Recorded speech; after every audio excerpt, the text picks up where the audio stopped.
Bueno, esta mañana en la conferencia en Palacio Nacional, el subsecretario de Salud admitió de un leve, así lo llamó, incremento de casos de COVID en 6 entidades.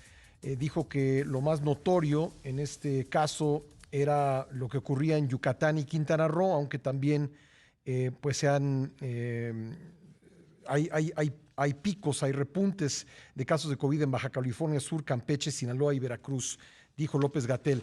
Le agradezco mucho al doctor Arturo Erdely, actuario y doctor en Ciencias Matemáticas por la UNAM, y pues a quien recurrimos para conocer de manera muy precisa los datos sobre el comportamiento de la epidemia en México, que me tome nuevamente la llamada. Doctor, muy buenos días, le agradezco que esté otra vez con nosotros.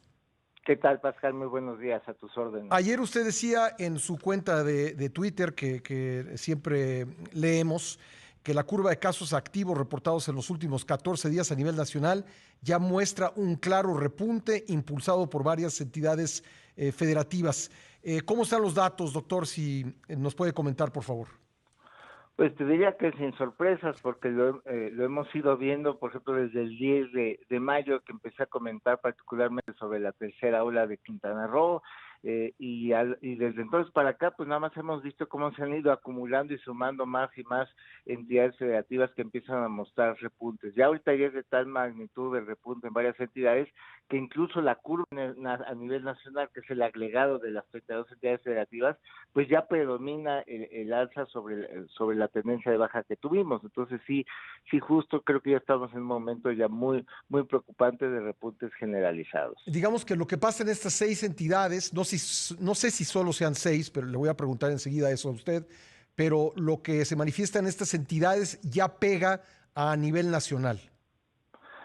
En el agregado de las cifras a nivel nacional, sí, porque digamos, hemos estado por estado, digamos, lo que evitaba que la curva a nivel nacional se le viera repunte es porque la mayoría de las entidades no mostraban ese repunte, pero a partir de que varias entidades, todas las más pobladas como en la Ciudad de México, el Estado de México, se estancaron en su descenso de casos y seguíamos con repuntes en varias entidades, pues entonces en el agregado nacional esto ya cambió la tendencia en el país, e incluso en entidades que se habían estancado, ya empiezan a presentar ligeros repuntes, como es el caso de la Ciudad de México, Estado de México o Nuevo León, no tan severos como los que están dando en la península de Yucatán, pero simplemente lo hemos estado viendo a lo largo de más de un mes, ¿no? Como poco a poco se empieza a configurar un repunte en todo el país.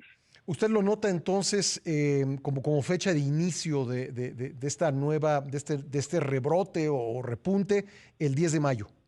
Sí, básicamente fue bueno la primera vez que empecé ya como a compartir mis redes sociales que ya era muy preocupante lo que estaba pasando, bueno, en particular en Quintana Roo, pero ha sido como un efecto de contagio a sus vecinos costeros, ¿no? Se empezó a contagiar Yucatán, Campeche, Sí. Tabasco, Veracruz, subiendo por Tamaulipas y también del lado de la costa del Pacífico. Son efectivamente solo 6 estados los que mencionó López Gatell hoy en la mañana, o podemos encontrar repuntes en otras entidades del país.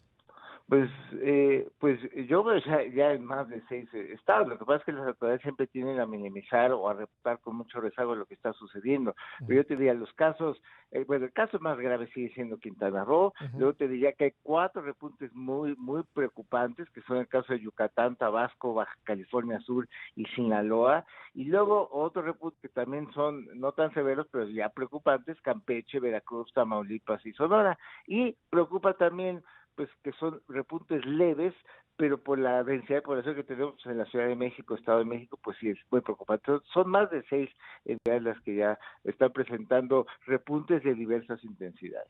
Bueno, entonces más de 6 estados. Doctor, en el caso de Quintana Roo, ¿de qué porcentaje estamos hablando? Pues en el caso de Quintana Roo, bueno, lo primero que hay que recalcar de esa entidad es que el nivel de contagios que está mostrando, pues ya superó los 2 picos anteriores y no se ve que esté desacelerándose, ¿no? El nivel de positividad, digamos, por ejemplo, para que te des una idea, a nivel nacional el nivel de positividad anda como en 19 y pico por ciento. Bueno, la positividad de Quintana Roo de las últimas 4 semanas anda en 46.7%. O sea, como los peores momentos que tuvimos en la epidemia en México, ¿te acuerdas? Que uno de cada Sí. dos pruebas resultaban positivos. Bueno, eso es lo que está viviendo justamente Quintana Roo. De ese tamaño es el problema en esa entidad. Y esa tasa de positividad nacional, doctor, de 19%, cuéntenos cómo se ha comportado en este mes y fracción que me menciona usted. Pues había alcanzado un mínimo, ¿no? O sea, digamos, de la mano con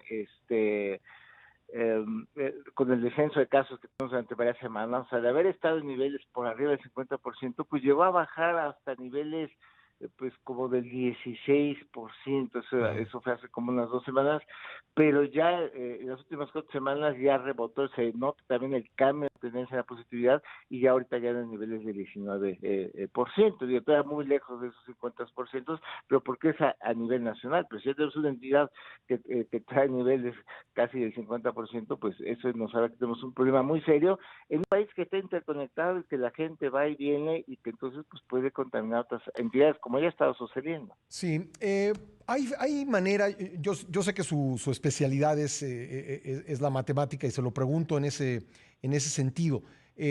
¿Hay posibilidad de rastrear estos aumentos, esta elevación del índice de positividad en el país al tema electoral? ¿Hay algo que nos diga que por ahí viene o algo que lo niegue? Pues yo te diría que estas señales ya estaban desde antes, porque si empezamos a ver que empezaron los repuntes muy claros en varias entidades a partir del 10 de mayo, bueno, podría atribuirse, ¿no?, al aumento de la movilidad, las campañas, Ujú. que incluso estuvo documentado por los medios que hubo varios eventos en los que no había ni sana distancia ni uso generalizado de cubrebocas. Entonces sí, siempre el aumento de la movilidad pues va a contribuir al incremento de contagios, Ujú. el regreso a clases presenciales en algunas actividades, es decir, todo suma, todo lo que sea aumento de movilidad, reapertura de actividades, pues implica un riesgo de repunte. Entonces creo que la suma de todo eso, yo no lo achacaría a una actividad en particular como fue la jornada electoral. Pues muy bien, doctor. Mi última pregunta sería, pues, ¿qué hacemos ante esto? ¿Qué hacemos para que estos casos en estas entidades que hemos mencionado, estos repuntes, pues no se conviertan en una ola nacional? Pues sí, restringiendo la movilidad en la medida de que cada quien lo pueda hacer. No sé si, por ejemplo, a los padres de familia les dan la opción de que envíen o no a sus hijos a la escuela, pues quizás no es momento de enviar de regreso a clases presenciales a los niños. Es decir, hay muchas actividades que quizás se pueden posponer, no hay que perder de vista que ni el 20% de la población mexicana cuenta con esquema completo de vacunación, todavía falta. Entonces, creo que debemos de esperar el resto del año a que se logre vacunar por lo menos al 70-80% de la población para entonces retomar actividades, porque si no, sí nos estamos arriesgando a un repunte muy muy importante. Desafortunadamente el ritmo de vacunación, eso sí es muy notorio, después de las elecciones ha disminuido, fue evidente en las propias gráficas de la Secretaría de Salud, cómo aceleraron la vacunación justo en la semana que iba a haber elecciones, se batió ese récord de más de 1 millón de Llegamos al dosis de millón, me aplicación. acuerdo, sí. Exacto. Pero ahorita tú ves las mismas gráficas de Secretaría de Salud y pasaron las elecciones y ya bajó el ritmo a la mitad, ¿no? Entonces ya no es prioridad para el gobierno vacunar tan aceleradamente como lo estaba haciendo antes de las elecciones, pues tenemos que esperar entonces Ujú. los meses que sean necesarios a que estemos debidamente protegidos o estamos expuestos a repuntes muy importantes. Pues, doctor, vamos a estar muy atentos a esto y le agradezco, como siempre, que nos tome la llamada. Le mando un abrazo. Encantado, Pascal, muy buenos días. Gracias, el doctor Arturo Erdely, actuario y doctor en ciencias matemáticas por la UNAM. Son las 10.